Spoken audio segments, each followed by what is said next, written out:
In today's tech video, we are going to be talking about this TV here. This is the LG UHD TV, and we're going to be talking about, is it worth it?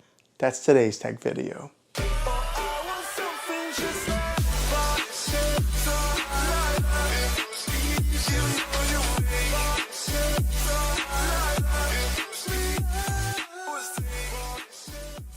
Well, hey guys, Juan here. Thanks for stopping by my channel and checking out this video. So if you're watching this, I imagine you're in the market to possibly buy this LG TV right here. And I'm going to tell you my thoughts on it to really tell you if it's worth buying or not, or if it's something that you want to maybe look at a different model. But let's dive into some of the specifics and give you a full review on this TV.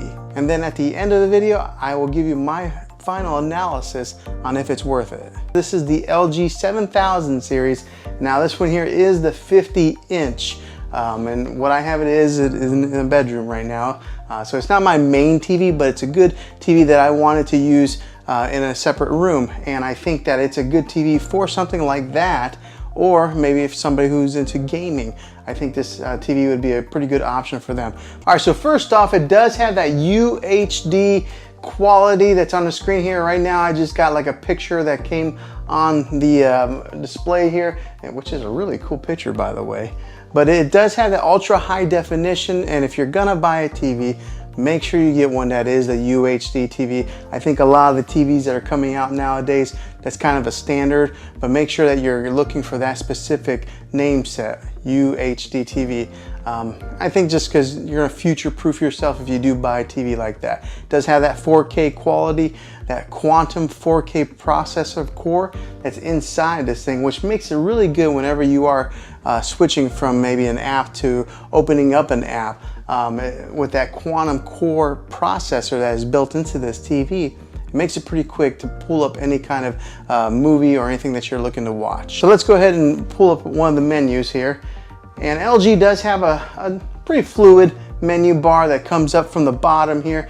And when you first get this TV, it does come pre-installed with all your major apps that you probably use. So it does come with Netflix, your Prime Video, Disney, Hulu, Sling, if anybody has Sling. I don't know anybody that has Sling.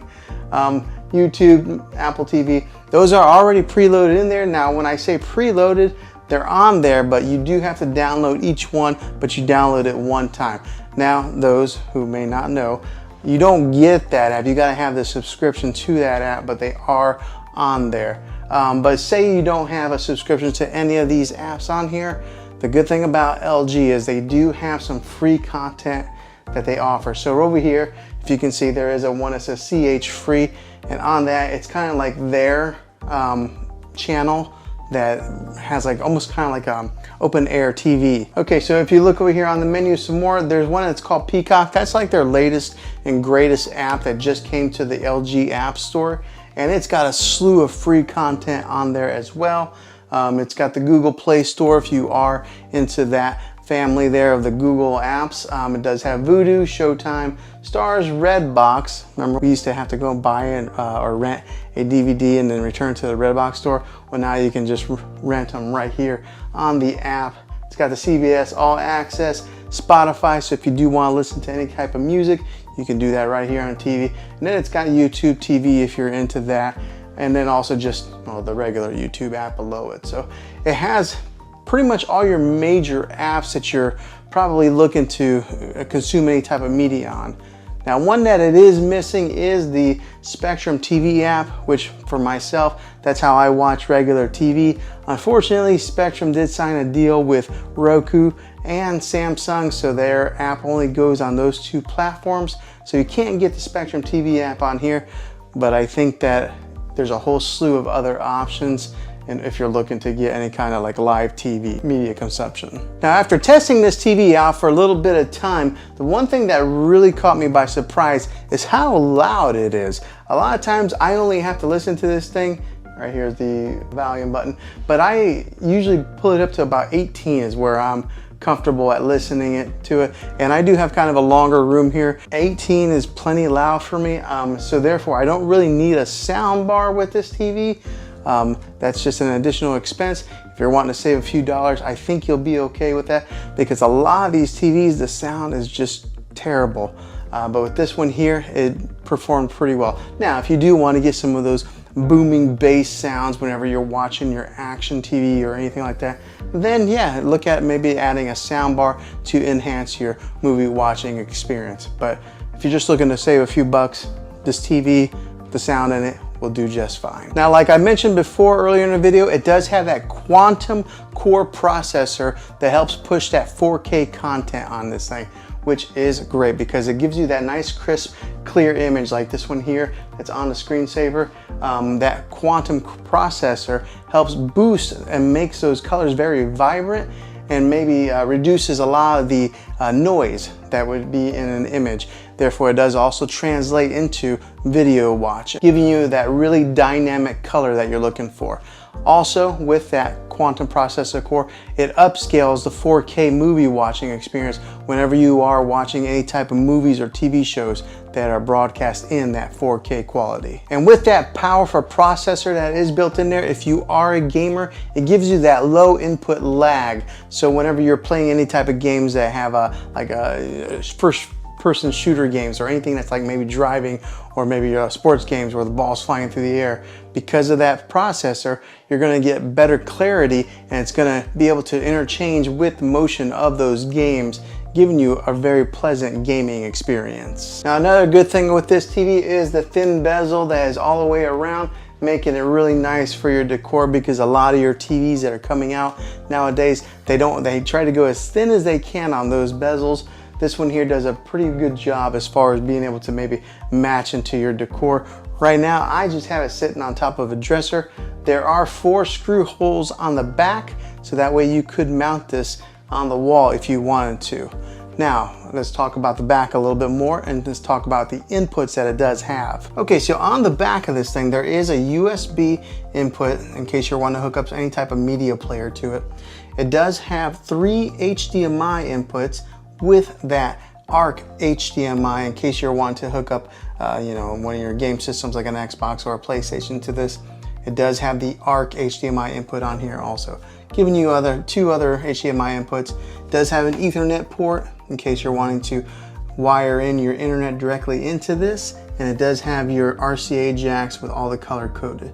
And it does have that old-fashioned coax cable in case you're wanting to hook up an antenna to this thing and watching a live open air TV. Okay, and just to give you a quick little look at the remote here, this is what is on the remote. It does have a built-in Netflix button.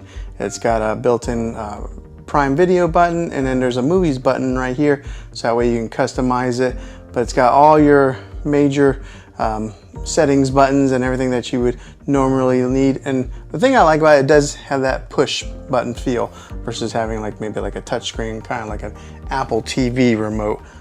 So yeah, this is what the LG remote looks like. And if you are somebody who watches a lot of sports, it does have a 120 Hertz refresh rate to help with that sports watching experience. So for example, whenever you're watching like soccer and they kick the ball up in the air, and sometimes you would see like a blur on some of those cheaper TVs, with this one here, because of that refresh rate, it's nice, crisp, and clear as it's going through the air. So if you're into sports watching, this would be a good TV for you. And on the smart end, it works with all your major smart devices. So it works with your Google Assistant, your Amazon Alexa, and Apple HomeKit. I ended up setting off my Alexa device anyways. So it does work really well with all your smart companies.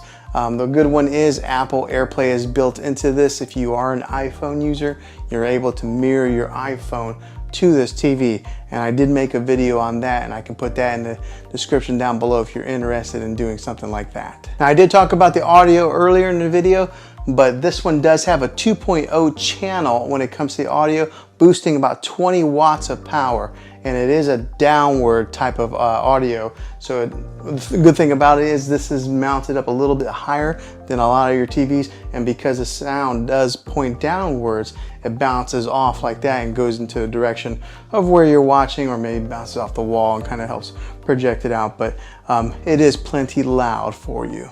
And to give you some dimensions of this TV, because I always like to know what a TV measures out to be to see if it fits in my space.